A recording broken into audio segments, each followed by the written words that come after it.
রাজকীয়তা মিশেছে যেথায় নবীনতার সুরে, মহামানবের মিলন তীর্থ সাজিয়াছে সেথায় ভক্তির সমুদ্দুরে।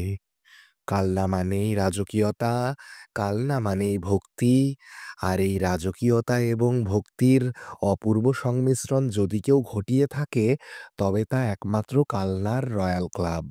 হ্যাঁ বন্ধুরা, নামের সাথে মিল রেখে বরাবরের মতোই রাজকীয় সাজসজ্জার পাশাপাশি তিব্বতের বৌদ্ধ মন্দিরের থিম তুলে ধরার মাধ্যমে দর্শকদের আকর্ষণের এক অন্যতম কেন্দ্রবিন্দু হয়ে উঠেছে কালনার রয়্যাল ক্লাবের সরস্বতী পুজো।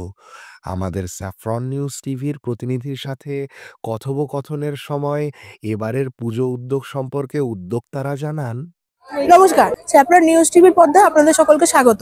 এখন আমরা চলে এসেছি কালনার আর এক অন্যতম আকর্ষণ রয়্যাল ক্লাবে। এখন জেনে নেওয়া যাক এই মণ্ডপের কি বৈশিষ্ট্য। আচ্ছা, আপনি বলুন, এটা আপনাদের কত বছর পুরনো হলো? আমাদের এই ক্লাব প্রতিষ্ঠিত হয়েছিল 1997 সালে। সেই থেকে চলছে ধারাবাহিকভাবে, আমাদের এই পুজোটা চলে আসছে। তো এটাই আর কি। আচ্ছা, আপনাদের এবার থিম কি? আমাদের এবার থিম হচ্ছে তিব্বতের বৌদ্ধ মন্দির।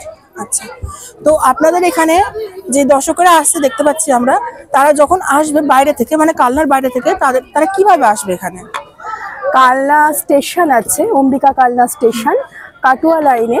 তো সেখানে কালনা স্টেশনে নামলে তারপর স্টেশন থেকে বিভিন্ন রকমের ব্যবস্থা আছে, টোটো ও অটো, ওগুলো নিয়ে কালনার সারা কালনা জুড়েই আমাদের এই সরস্বতী পুজো।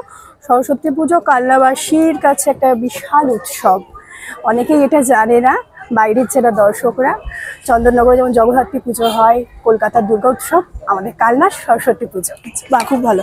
আর যদি নদীয়া জেলা থেকে কেউ আসতে চায় তারা কি করবে? তাহলে তাদের হচ্ছে আমাদের এখানে খেয়া পারাপার ঘাটের ব্যবস্থা আছে, সেই ঘাট পার হলেই আমাদের শান্তিপুর ঘাট না, নিঃসিংহপুর, আমাদের সিংহদেবপুর যেটা, ওইখানে ঘাট আছে, ঘাট পার হয়ে কালনায় চলে আসে। ঠিক আছে, ধন্যবাদ। কালনা থেকে ক্যামেরায় শুভ রায়ের সঙ্গে পারমিতা দত্তের রিপোর্ট, স্যাফরন নিউজ টিভি।